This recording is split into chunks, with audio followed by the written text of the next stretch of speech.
Bonjour et bienvenue dans Avez-vous choisi, le podcast du vendredi qui vous invite à tout choisir dans votre vie avec curiosité, lucidité, responsabilité et authenticité.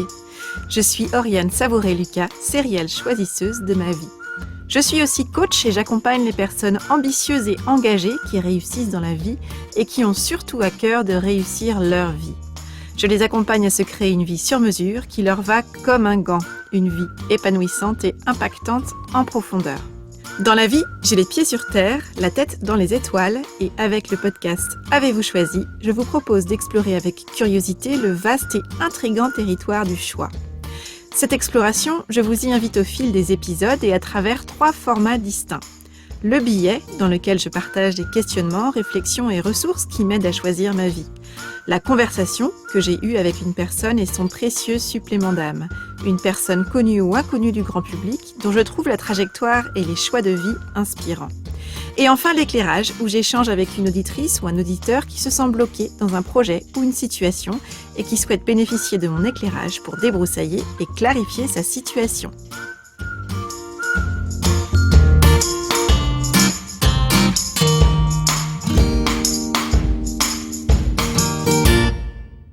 Prenez soin de vous. Voilà bien une expression qui a le vent en poupe depuis le début de la crise sanitaire que nous traversons, et notamment depuis le confinement.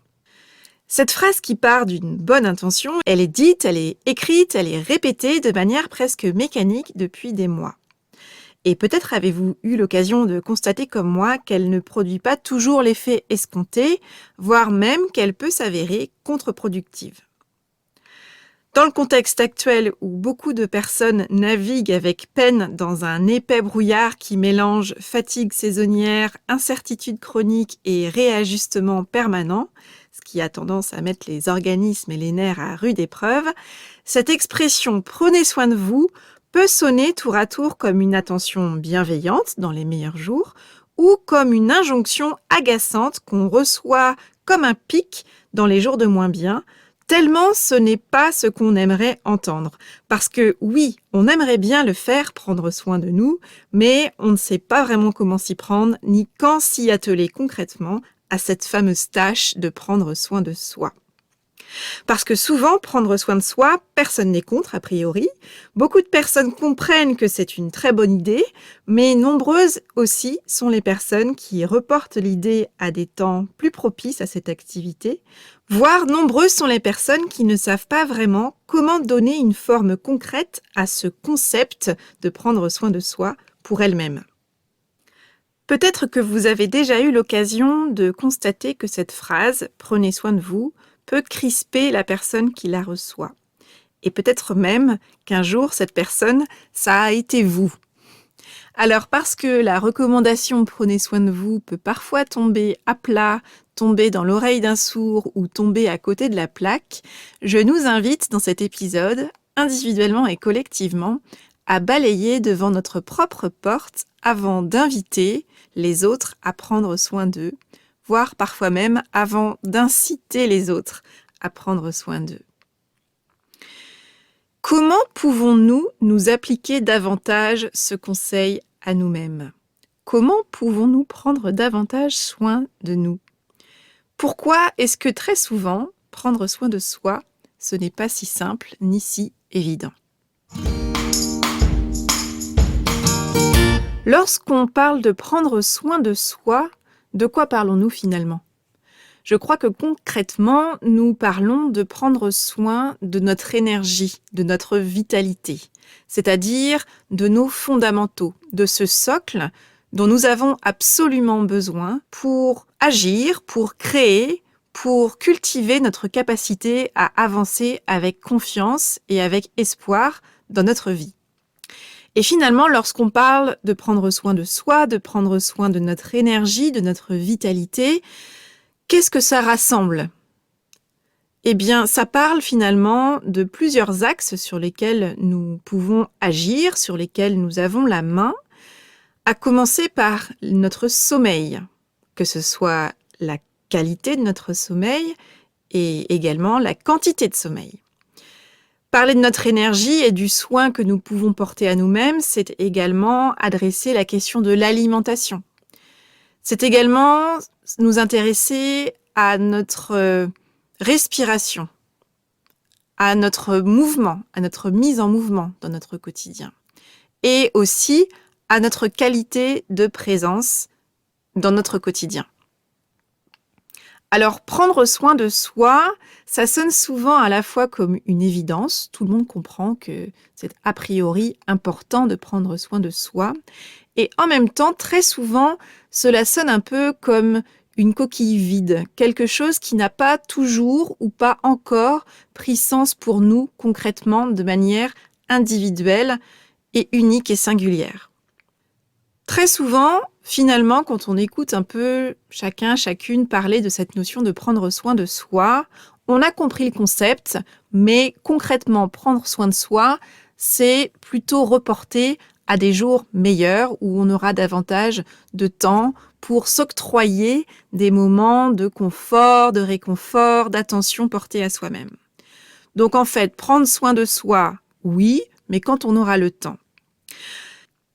Je crois qu'il y a une croyance qui est très largement partagée.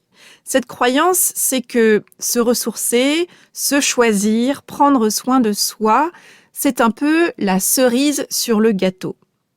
C'est-à-dire que c'est une forme de récompense. On peut prendre soin de soi parce qu'on l'a mérité. Comme on a beaucoup travaillé, qu'on a beaucoup donné, qu'on a utilisé énormément de notre réserve d'énergie, alors nous avons mérité de prendre soin de nous. On va être d'accord de prendre soin de soi parce qu'on sent qu'on en a vraiment besoin pour récupérer d'une grande quantité de travail fourni, par exemple. Et puis, encore une fois, prendre soin de soi, c'est très souvent dans l'idée collective, je crois, quelque chose qui se déroulera quand on pourra se le permettre et se l'offrir. Et si on tient un petit peu les comptes et si on regarde concrètement le nombre d'occasions qui surgissent par elles-mêmes dans notre agenda et qui clignotent en nous disant « c'est le moment de prendre soin de toi », eh bien finalement, ça ne revient pas extrêmement souvent. Ce que je constate également, c'est que très souvent, prendre soin de soi, ça arrive dans la vie des gens à un moment d'extrême nécessité. Et il ne s'agit plus dès lors de prendre soin de soi par confort et par réconfort, mais par absolue nécessité, parce qu'il s'agit alors de littéralement sauver sa peau. On est arrivé à un tel épuisement physique, psychologique, qu'on n'a plus le choix quasiment, tellement les ressources sont à un niveau très bas, que de tout arrêter pour se ressourcer, tenter de recharger les batteries. Alors je vous invite vraiment à considérer dans quelle mesure on peut prendre le contre-pied de cette idée largement partagée que prendre soin de soi serait la cerise sur le gâteau d'une vie très très agitée et très très remplie, mais plutôt de considérer que prendre soin de soi, ce n'est pas une récompense qui clignote faiblement là-bas au bout du chemin, mais que c'est littéralement le point de départ pour être la personne que nous voulons être. Quand je questionne dans mes accompagnements cette notion du prendre soin de soi, j'aime beaucoup faire travailler autour d'une notion qui m'est particulièrement chère, qui est la notion de revenir à soi, qui parfois parle davantage que celle de prendre soin de soi. Qu'est-ce que j'entends par revenir à soi ? D'une part, je crois que revenir à soi, c'est, tout comme prendre soin de soi d'ailleurs, à la fois un choix et notre propre responsabilité. C'est-à-dire qu'il n'y a pas d'obligation absolue à prendre soin de soi et de revenir à soi, mais qu'en revanche, cela relève bien de notre périmètre unique d'action et de notre responsabilité à part entière. Finalement, lorsqu'on revient à soi, quand on se recentre sur soi, on reprend la main sur le seul périmètre qu'on peut maîtriser, c'est-à-dire nous-mêmes. Nous ne maîtrisons absolument rien autour de nous, qu'il s'agisse des autres personnes et des événements. en revanche, nous avons ce pouvoir de revenir à nous, de prendre soin de nous, de prendre soin de notre énergie et de notre vitalité à travers notre attention portée au sommeil, à l'alimentation, à notre respiration, à notre mouvement, à notre qualité de présence, pour pouvoir être ensuite la personne que nous voulons être. Et puis derrière cette notion de revenir à soi, il y a cette idée de reprendre ses esprits. Quelqu'un qui s'est évanoui et qui reprend connaissance, on utilise cette expression, ça y est, elle ou il revient à lui ou à elle. Reprendre nos esprits, c'est finalement parvenir, en revenant à soi, en prenant soin de soi, à dissiper le brouillard qui nous environne, à parvenir à être davantage présent ou présente à notre vie, à notre quotidien, à notre réalité. Revenir à soi, prendre soin de soi, c'est donc ce mouvement de recentrage, de retour à soi, d'ancrage qui va nous permettre de sortir de cette sensation qui est souvent récurrente quand on se sent fatigué et qu'on a une énergie qui est basse. C'est cette impression d'être extrêmement dispersé et de manquer de capacité à se focaliser sur un sujet ou un dossier, par exemple, pour le travail. Donc, revenir à soi, ça va être vraiment un travail de recentrage. Comment, en revenant à moi, je me recentre, je réunis littéralement mes énergies pour pouvoir prendre soin de moi de cette manière et ainsi être la personne que j'ai envie d'être, avec les personnes que j'aime le plus au monde et aussi dans mon travail, dans tous les engagements que je peux avoir ici ou là. Donc, s'agissant de cette question de prendre soin de soi, je vous invite à aller explorer votre rapport à cette notion. Est-ce que vous constatez que vous avez plutôt un rapport au prendre soin de soi comme étant la cerise sur le gâteau, c'est-à-dire oui, je le ferai quand j'aurai le temps, quand je l'aurai mérité, quand j'aurai suffisamment travaillé pour pouvoir récupérer, et donc comme si vous le preniez comme la récompense au bout du chemin? Ou est-ce qu'à l'inverse, vous considérez d'ores et déjà que prendre soin de vous est une forme à la fois de point de départ et de point d'étape récurrent, comme un passage au stand nécessaire pour recharger vos batteries et être la personne que vous voulez être avec vous-même, avec vos proches et avec votre environnement en général. Pour vous, prendre soin de soi, ça veut dire quoi et ça se concrétise comment? Comment avez-vous envie de prendre soin de vous aujourd'hui, cette semaine? Sur ce thème du prendre soin de soi, je suis très curieuse de savoir si c'est une démarche qui est simple pour vous ou si c'est une démarche qui est plutôt compliquée.